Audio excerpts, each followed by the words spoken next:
तो कल के क्लास में, कल के लेक्चर में, मूविंग चार्जेस एंड मैग्नेटिज्म के पहले लेक्चर में हम लोग देख चुके थे कि कोई भी करंट कैरिंग कंडक्टर, जब उससे अगर हम लोग करंट फ्लो करवाते हैं तो उसके इर्द गिर्द, उसके चारों बगल, उसके सराउंडिंग में मैग्नेटिक फील्ड प्रोड्यूस हो जाता है। और उस मैग्नेटिक फील्ड की अगर हम लोग बात करें तो उस मैग्नेटिक फील्ड का मैग्नीट्यूड, डायरेक्शन और उस मैग्नीट्यूड का वेरिएशन कैसे होता है, इसका थोड़ा बहुत झलक हम लोगों ने देखा था। आज के लेक्चर में और ऑनवर्ड लेक्चर में हम लोग उसकी डिटेल एनालिसिस करने वाले हैं। तो आज का जो लेक्चर है वो कंप्लीटली इस चीज़ पर बेस्ड है कि अगर किसी चार्ज पार्टिकल को हम मैग्नेटिक फील्ड में रख देते हैं तो उस पर क्या फोर्स लगेगा।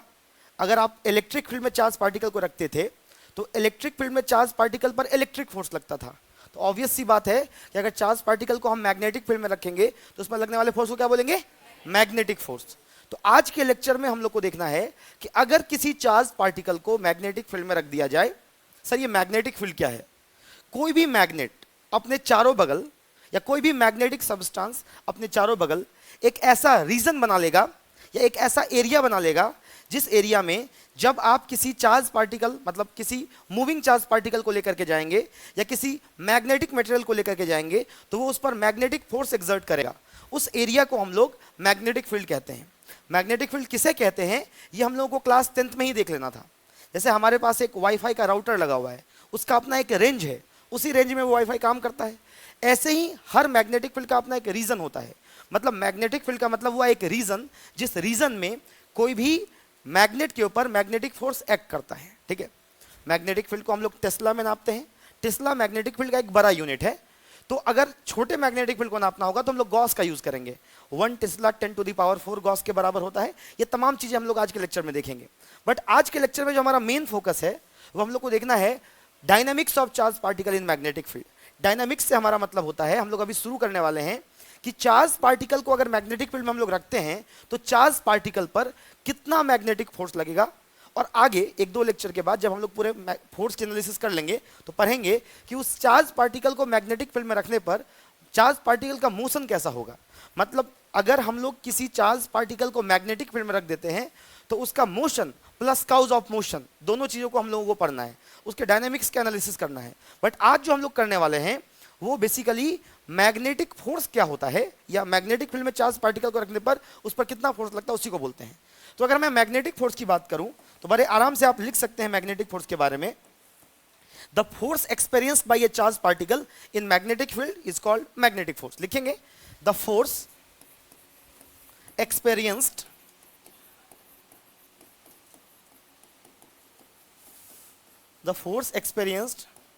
by a charged particle in magnetic field। मान लीजिए कि हमारे पास कोई चार्ज पार्टिकल Q है, ठीक है, इन magnetic field B। Magnetic field को हम लोग पढ़ेंगे आगे कि मैग्नेटिक फील्ड के इंटेंसिटी को B से दिखाते हैं ना। Magnetic field B is called magnetic force. Magnetic force मतलब कोई भी चार्ज पार्टिकल Q है और उसको अगर हम B मैग्नेटिक फील्ड में रख देते हैं तो उस पर उस लगने वाला मैग्नेटिक फोर्स क्या होगा वो हम लोग देख लेते हैं एक बार। ठीक है, इट इज गिवन एज, अगर हम लोग मैग्नेटिक फोर्स की बात करें तो इसको लिखने का तरीका होता है मैग्नेटिक फोर्स का। जरा गौर से सब लोग स्क्रीन पे देखेंगे। मैग्नेटिक फोर्स F जो होता है, आप इसको इस तरीके से देखिए। मैग्नेटिक फोर्स को लिखने का जो तरीका होता है हम लोग उसको लिखते हैं इस तरीके से, F is equal to Q into V cross B। Q into V cross B मतलब अगर कोई चार्ज पार्टिकल किसी मैग्नेटिक फील्ड B में रखा हुआ है तो उस पर लगने वाला फोर्स होता है Q into V cross B। Sir Q तो समझ में आया कि चार्ज था, B भी समझ में आया कि मैग्नेटिक फील्ड था, और F समझ में आ गया कि उस पर लगने वाला फोर्स था। यहां पर एक नया वेरिएबल आप V इंट्रोड्यूस कर रहे हैं। ये V क्या है? V बेसिकली चार्ज पार्टिकल का वेलोसिटी है। जिस तरीके से वो आपको भाव नहीं देती है उसी तरीके से मैग्नेटिक फील्ड में रुके हुए चार्ज को कोई भाव नहीं मिलता है। स्टेशनरी चार्ज को मैग्नेटिक फील्ड में कोई इज्जत नहीं मिलता। तो चार्ज पर फोर्स भी तभी लगता है जब उसके पास कुछ वेलोसिटी हो। मतलब मैग्नेटिक फील्ड सिर्फ मूविंग चार्जेस को ही इज्जत देता है ना। तो यहां पर मैग्नेटिक फोर्स का जो ये फॉर्मूला है Q into V cross B, इसमें हम लोग Q ऑलरेडी लिख चुके हैं कि चार्ज पार्टिकल है का चार्ज है, B मैग्नेटिक फील्ड है, और V जो यहां पर है ये वेलोसिटी ऑफ चार्ज पार्टिकल है। V क्या है यहां पर? Velocity of charge particle. मैं यहां पर लिख देता हूं इस चीज को।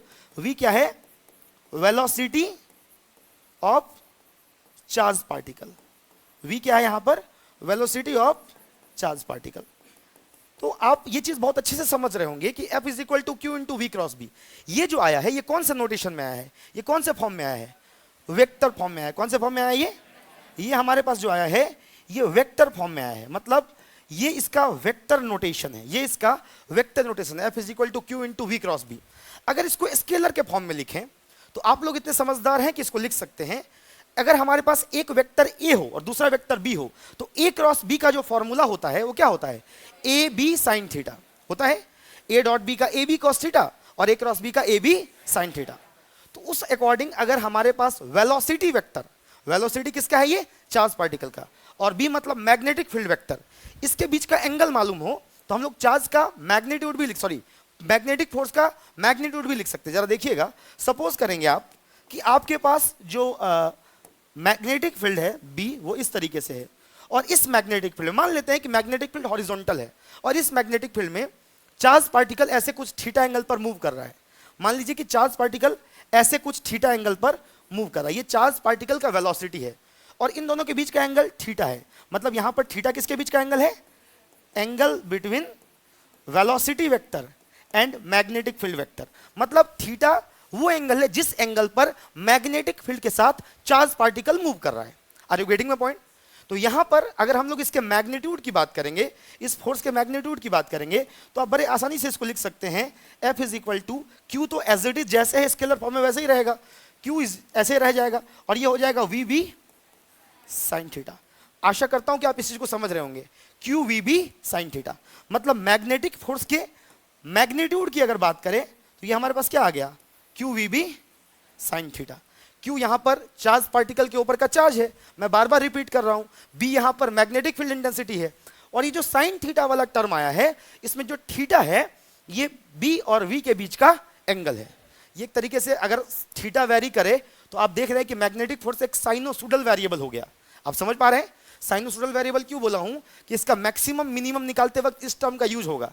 ठीक है, अब अगर मैं आप लोगों से एक क्वेश्चन पूछूं कि मैग्नेटिक फोर्स का आप डायरेक्शन कैसे निकालिएगा? मैग्नेटिक फोर्स या कोई भी फोर्स एक वेक्टर क्वांटिटी होता है, और ये तो साफ साफ दिख रहा है कि ये दो वेक्टर का क्रॉस प्रोडक्ट है, तो ऑब्वियस सा बात है कि ये एक वेक्टर क्वांटिटी होगा।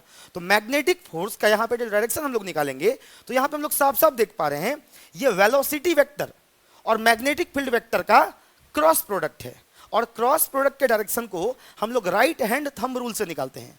जैसे अगर आपको ए क्रॉस बी का डायरेक्शन निकालना है तो आप अपने राइट हैंड के सारे उंगलियों को ए वेक्टर की तरफ करेंगे और बी वेक्टर की तरफ कर्ल करेंगे अपने सारे उंगलियों को, अपने हथेली को, तो जो आपका थंब का डायरेक्शन होगा वही ए क्रॉस बी का डायरेक्शन होगा। तो यहां पर अगर हमको फोर्स का डायरेक्शन निकालना है तो फोर्स वी क्रॉस बी के बराबर है। तो हम लोग सबसे पहले क्या करेंगे, अपने राइट हैंड के सारे उंगलियों को वी वेक्टर की तरफ करेंगे और उसको कर्ल करेंगे बी वेक्टर की तरफ, तो हमारा थंब जिधर जाएगा वही डायरेक्शन दे देगा मैग्नेटिक फोर्स का, यानी Q into V cross B का। समझ में आया? जैसे प्यारे बच्चों यहां पर देखिए वी क्रॉस बी निकालना है, तो वी हमारा इस तरीके से गया है ऊपर की ओर और बी नीचे की ओर, तो मैग्नेटिक फोर्स हमारा किधर चला जाएगा? अंदर, इनवर्ड, तो उसको क्रॉस से दिखा देंगे। समझ रहे हैं? मान लिया जाए कि चार्ज पार्टिकल इस तरीके से आपकी ओर मूव कर रहा है, ये चार्ज पार्टिकल का मोशन का डायरेक्शन है, ये इसका वेलोसिटी है, और मैग्नेटिक फील्ड मान लीजिए उसके परपेंडिकुलर ऊपर की ओर है, तो वी की तरफ पहले हाथ करेंगे और इसको बी की तरफ ऊपर की ओर मोड़ देंगे, तो जो मेरा थंब जा रहा है निगेटिव एक्स एक्सिस में, ये दिखा देगा मैग्नेटिक फोर्स का डायरेक्शन। मतलब आपको मैं एक नोट पॉइंट करवा के यहां पे बता रहा हूं कि अगर आपसे कोई मैग्नेटिक फोर्स का डायरेक्शन निकालने के लिए बोले तो आप कौन सा रूल से निकाल के दोगे? राइट हैंड थंब रूल से। मतलब मैग्नेटिक फोर्स का डायरेक्शन किससे निकालते हैं? राइट हैंड थंब रूल से। मतलब मैंने कहा यहां पर एक पॉइंट आपको ध्यान रखना है। कौन सा पॉइंट ध्यान में रखना है? द डायरेक्शन ऑफ कौन सा force? The direction of magnetic force is given by, कौन सा रूल बोलो? Is given by right hand thumb rule. Right hand thumb rule. समझ में आया? कोई दुख दर्द कष्ट पीड़ा परेशानी नहीं है? यहां तक में बताइए, ऑफलाइन में किसी को कोई डाउट है, कोई क्वेरी है यहां तक में, कोई क्वेश्चन है? चलते हैं आगे। तो ये हमने देख लिया मैग्नेटिक फोर्स के बारे में। अब मेरा एक दो क्वेरी है, मैं आप लोगों से जानना चाहता हूं। ये एक मिनट लिखना बंद कर दीजिए। मैं आपसे ये जानना चाहता हूं कि ये मैग्नेटिक फोर्स जीरो कब कब हो सकता है? मैग्नेटिक फोर्स जीरो होने का क्या क्या केस हो सकता है? देखिए मैं आपको बता देता हूं मैग्नेटिक फोर्स जीरो कब, आप लोग में से बहुत लोग सही बोल रहे हैं। देखिए मैग्नेटिक फोर्स, मान लीजिए एफ कोई वेरिएबल है, तो इसको जीरो होने का क्या क्या केस है? या तो क्यू जीरो हो जाए, अगर क्यू जीरो है, चार्ज जीरो है, तो फिर हम लोग क्या पढ़ रहे हैं? कुछ पढ़ना ही नहीं हमको। तो magnetic field zero, B zero है, तो फिर क्या पढ़ रहे हैं? पढ़ना ही नहीं हमको। चार्ज पार्टिकल और मैग्नेटिक फील्ड तो होना ही चाहिए, मतलब क्यू और बी जीरो होने वाला केस हम लोग को देखना नहीं है।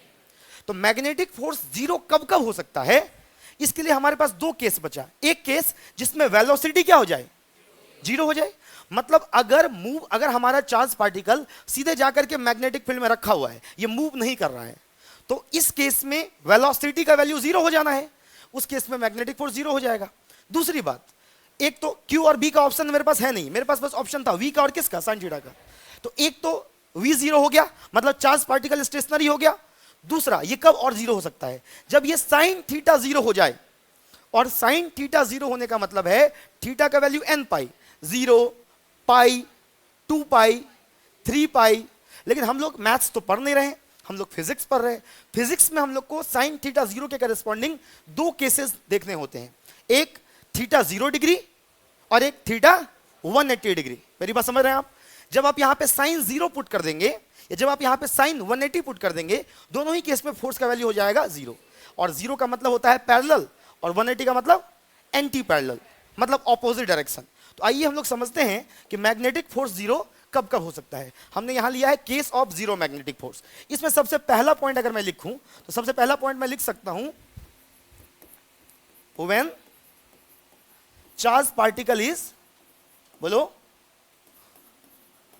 When charge particle is kept stationary. Stationary का मतलब रुका हुआ, रेस्ट में, kept stationary in magnetic field. जब चार्ज पार्टिकल मैग्नेटिक फील्ड में रेस्ट में रहे, किस में रहे? रेस्ट में रहे, तो उस केस में यहां पर जरा गौर फरमाएंगे। मान लिया जाए कि ये हमारे पास एक मैग्नेटिक फील्ड है। बच्चों बताओ ये कैसा मैग्नेटिक फील्ड है, आउटवर्ड या इनवर्ड? ये आउटवर्ड मैग्नेटिक फील्ड है। और इस आउटवर्ड मैग्नेटिक फील्ड में जरा गौर से देखेंगे, ये इनवर्ड मैग्नेटिक फील्ड है, क्रॉस से इनको दिखाते हैं, ये इनवर्ड मैग्नेटिक फील्ड है, सॉरी। तो यहां पे अगर हम लोग किसी चार्ज पार्टिकल क्यू को रख दें और ये चार्ज पार्टिकल, बच्चे बात नहीं करेंगे, ये चार्ज पार्टिकल मूव नहीं कर रहा है, ये चार्ज पार्टिकल की वेलोसिटी कितनी है? 0 है। तो उस केस में इस पर लगने वाला जो मैग्नेटिक फोर्स होगा, इस पर लगने वाला जो मैग्नेटिक फोर्स होगा, अगर वेलोसिटी 0 हो गया, मतलब Q V B sine theta, इसका एक टर्म 0 हो गया तो पूरा क्या हो गया? 0।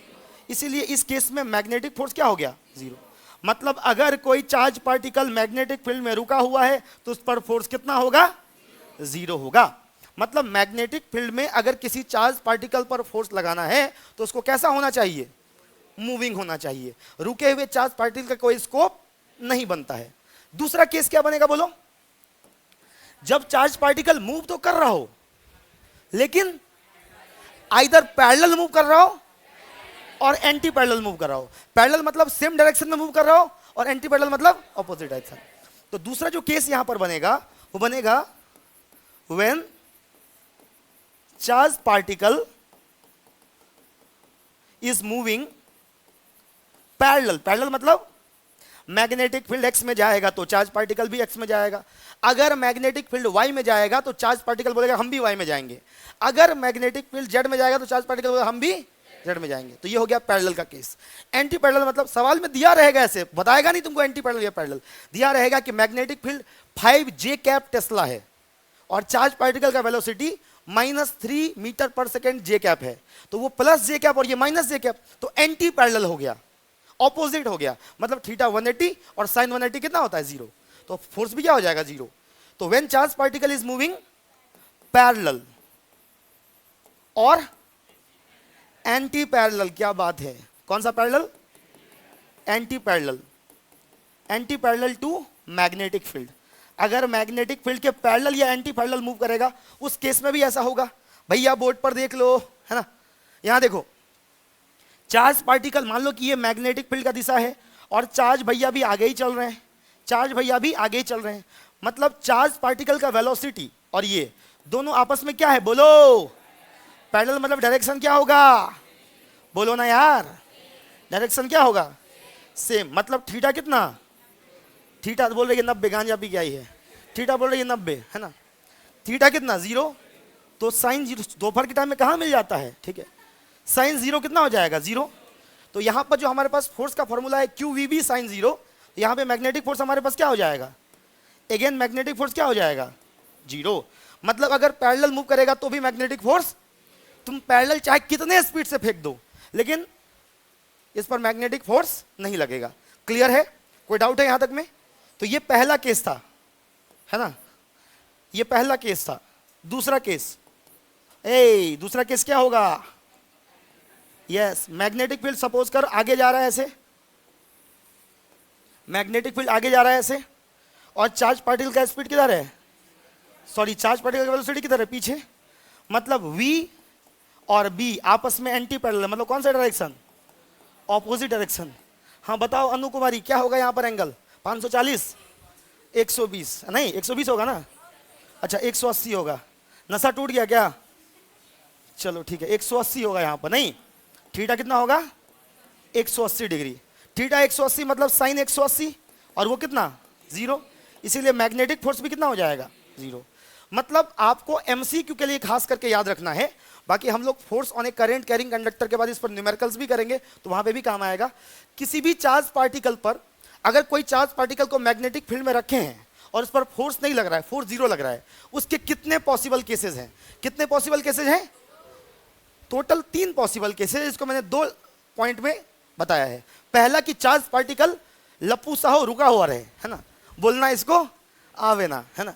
तीसरा, चार्ज पार्टिकल अगर मूव कर रहा है या तो पैरेलल टू फील्ड या तो एंटी पैरेलल टू फील्ड, उस केस में भी मैग्नेटिक फोर्स क्या हो जाएगा 0। तो ये था हमारा कि मैग्नेटिक फोर्स 0 कब होगा। अब मैं क्लास से एक क्वेश्चन पूछता हूं कि जो मैग्नेटिक फोर्स का हमारा फॉर्मूला आया है Q V B sine theta, ये तो भैया वेक्टर फॉर्म में आया है और ये स्केलर फॉर्म में आया है, तो ये मैक्सिमम कब होगा, एग्जैक्टली थीटा जब कितना होगा 90 डिग्री। आप देख पा रहे होंगे कि मैग्नेटिक फोर्स जो है ये है Q V B sine theta, मतलब ये साइन पर डिपेंड करने वाला वेरिएबल है। साइन जब मैक्सिमम होगा तब मैग्नेटिक फोर्स भी, वेलोसिटी तो मैक्सिमम होना ही चाहिए, मतलब जितना जोर से तुम फेंक सकते हो फेंक दो, लेकिन उस पार्टिकुलर वेलोसिटी पर मैक्सिमम फोर्स कब लगेगा। तो उस पार्टिकुलर वेलोसिटी पर अगर मान लो कि 10 मीटर पर सेकंड से मैग्नेटिक फील्ड में फेंक दिए है तो मैक्सिमम मैग्नेटिक फील्ड फोर्स के लिए कितना एंगल पर फेंकेंगे, तो 90 डिग्री पर फेंकेंगे, तब तो साइन थीटा मैक्सिमम आएगा, और साइन थीटा मैक्सिमम आएगा तो मैक्सिमम मैग्नेटिक फोर्स क्या आ जाएगा क्यू वी बी। जब हम लोग आगे साइक्लोट्रॉन पढ़ेंगे तो साइक्लोट्रॉन के थ्योरी में ये चीज काम आएगा। तो आपको मैं अब बताने वाला हूं कि मैग्नेटिक फोर्स मैक्सिमम कब होगा, मैग्नेटिक फोर्स मैक्सिमम कब होगा। तो अभी अभी आपने देखा, क्या देखा, कुछ नहीं देखा सर, ठीक है, ये देखा कि मैग्नेटिक फोर्स का फॉर्मूला होता है, मैग्नेटिक फोर्स का फॉर्मूला होता है Q V B sine theta. तो अगर मैग्नेटिक फोर्स को मैक्सिमम करना है तो किसको मैक्सिमम करना पड़ेगा, साइन थीटा को मैक्सिमम करना पड़ेगा। और सर साइन थीटा का मैक्सिमम वैल्यू कितना आता है, यानी साइन थीटा को किसके बराबर करना पड़ेगा 1 के बराबर, यानी ये किसके बराबर साइन 90 के बराबर। और भी अलग अलग एंगल पर थीटा साइन थीटा 1 आता है, लेकिन हम लोग फिजिक्स पढ़ रहे हैं, मैथ्स नहीं पढ़ रहे हैं, इसलिए थीटा कितना आ गया 90 डिग्री या फिर π/2 रेडियन, है ना।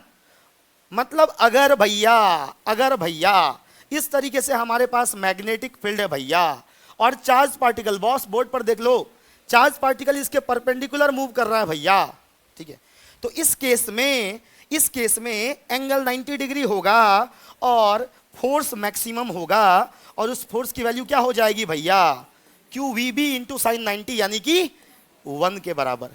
इसका एक और एग्जाम्पल बनाते हैं, देखो बोर्ड पर देखो भैया बोर्ड पर देख लो। मान लो कि ये हमारे पास कैसा फील्ड है, इनवर्ड फील्ड या आउटवर्ड फील्ड, ये इन क्रॉस से इन को दिखाते हैं। इसमें अगर किसी चार्ज पार्टिकल को ऐसे हॉरिजॉन्टली फेंक दिए तो मैग्नेटिक फोर्स क्या होगा मैक्सिमम, क्योंकि चार्ज पार्टिकल मैग्नेटिक फील्ड अंदर जा रहा है और चार्ज पार्टिकल ऐसे जा रहा है, तो एंगल कितना बन गया, यहां पर भी मैग्नेटिक फोर्स क्या होगा मैक्सिमम। अगर मान लो भैया बोर्ड पर देखो, अगर मान लो कि मैग्नेटिक फील्ड किधर है, आउटवर्ड है, और चार्ज पार्टिकल किधर फेंके हैं, ऊपर से नीचे, कहां ऊपर से नीचे। देखो मैग्नेटिक फील्ड ऐसे है, चार्ज पार्टिकल ऐसे जा रहा है ना, तो मैग्नेटिक फोर्स क्या हो जाएगा मैक्सिमम हो जाएगा। हम लोग साइक्लोट्रॉन वगैरह जब पढ़ेंगे तो ये चीजें हम लोग को वहां पे ध्यान रखना होगा। तो अभी हम एक पॉइंट लिख रहे हैं, क्या लिख रहे हैं कि magnetic force on a charge particle is maximum when it moves. बोलो ना, मैंने लिखा कि magnetic force on a charge particle, on a कैसा पार्टिकल। अच्छा एक चीज बताओ बाबू, कि अगर हम किसी न्यूट्रॉन को मैग्नेटिक फील्ड में रख दें उस पर फोर्स लगेगा क्या? क्योंकि न्यूट्रॉन पर चार्ज नहीं होता इसलिए उस पर फोर्स भी नहीं लगेगा, मैग्नेटिक फोर्स नहीं लगेगा। Magnetic force on a charge particle is maximum, बोलो ना यार, समझ में आया कि नहीं आया? बोलो हाँ या ना, क्लियर है? Is maximum when it moves normal या परपेंडिकुलर टू मैग्नेटिक फील्ड, नहीं normal to magnetic field. Clear है?